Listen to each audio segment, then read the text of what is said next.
your friend Mugire Gilbert Sime, and I'm glad you are following us. Please, thank you for following us. Keep liking us, and let's keep sharing so that we can all benefit from each other.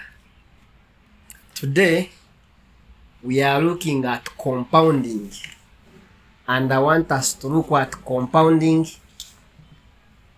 in terms of saving. Most people become discouraged at the start when they start saving. For example, you're saving 50,000. So when you save for the whole year, you just have saved 600,000. And to some people that is very discouraging, because that is just some little money someone can take for Christmas, and within 2 days the money is gone. That is some money that someone goes with to the beach, and within few minutes the money is gone. Or that is a contribution to someone's wedding. So people normally tend to get discouraged when they are starting to save. Now, I want us to look at this compounding while saving in a long term. But we should also understand that saving has a life cycle. Just like a human being, just like a plant, just like an animal. You don't expect a child to be born today, tomorrow the child is running. No, he has to be born, then he's crawling, then he's standing, then he's walking, then he starts running. That is the same principle that should be applied when it comes to saving. Because if you started saving today, maybe this year you started in January 2025, and you're saving, let's say 50,000, by end of December, if you have been consistent, you have saved almost 600,000. Within 2 years, you have saved 1.2, and 3 years, you have saved 1.8. But like I've always shared, my saving is always followed by investment. Please, we don't advise you to keep the money under the mattress or just in the bank. We need you to find mechanisms of making sure that the money you have saved also starts making money for you. That is where the principle of compounding comes in. That the money you are saving makes money, and also makes money, and the cycle continues.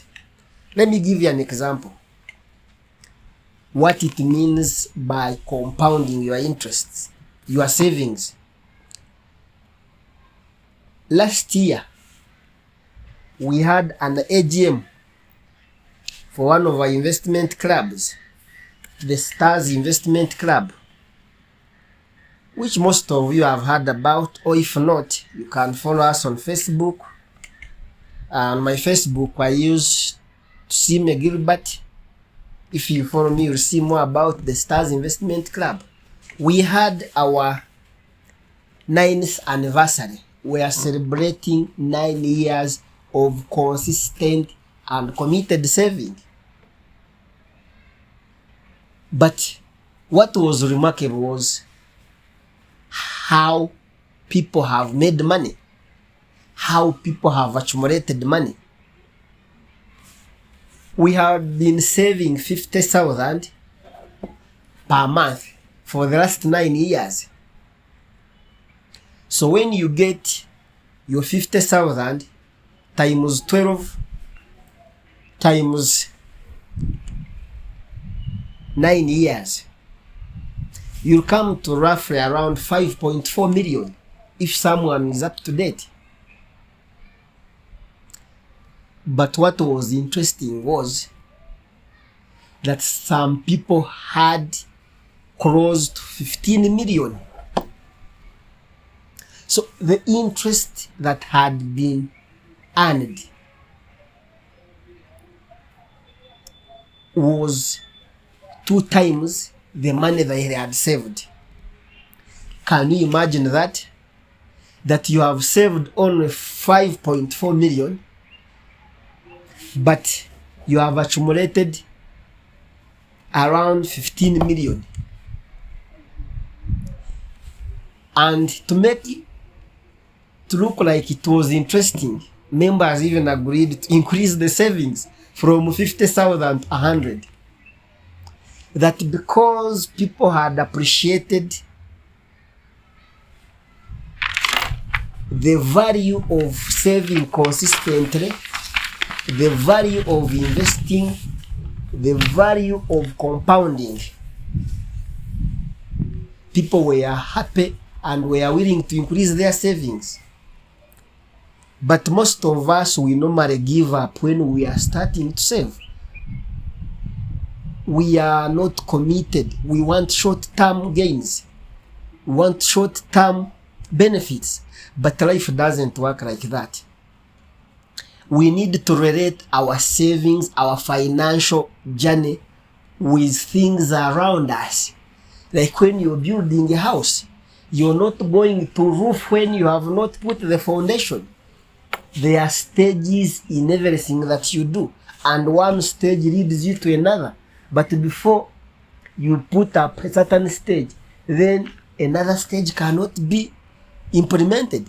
That is the same principle we should apply when it comes to saving. We need to clearly understand that saving is a journey. And when you reach at a certain point, saving becomes sweet. Saving becomes part of you. Saving becomes interesting. And you realize that the longer you save, the more money you start saving. Because you start to believe that the only money you have is what you have saved. Otherwise, most of the money that you earn, rent takes part of it, transport, medical, school fees. So you only have your savings left for you.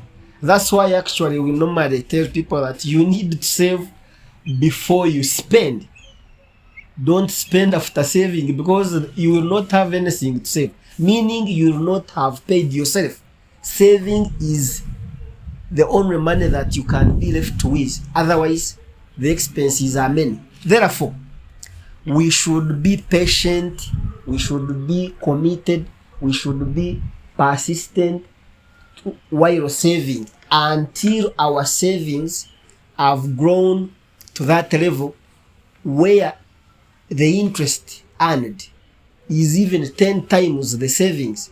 For example, in this same scenario, I am saving 100,000, meaning in a year I will have saved 1.2 if I am up to date.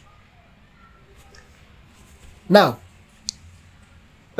from last year's earnings, I had earned an interest of 2 million.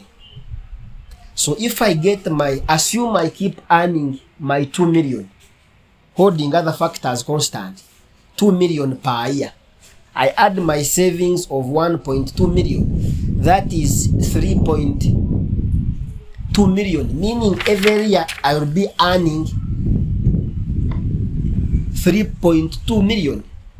So if I multiply by 10 years from now, that is 32 million. Plus the 15, that is around 45. But remember, the more I save, the more interest I'll be earning.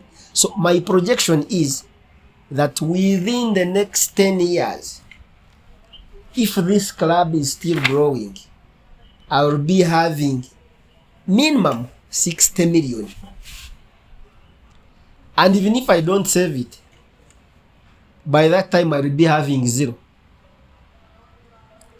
This is why you should understand how saving should be managed. Saving is a project. Saving has a cycle. So let us understand that one. Until you understand that, you never save, you never appreciate committing yourself to saving, and you have nothing saved and nothing left for you. Wish you well. For more information, you can contact us, you can WhatsApp us, you can email us, so that we are able to come and share with you, so that we are able to grow, and we are also able to nurture you. We thank you, we love you, may God bless you.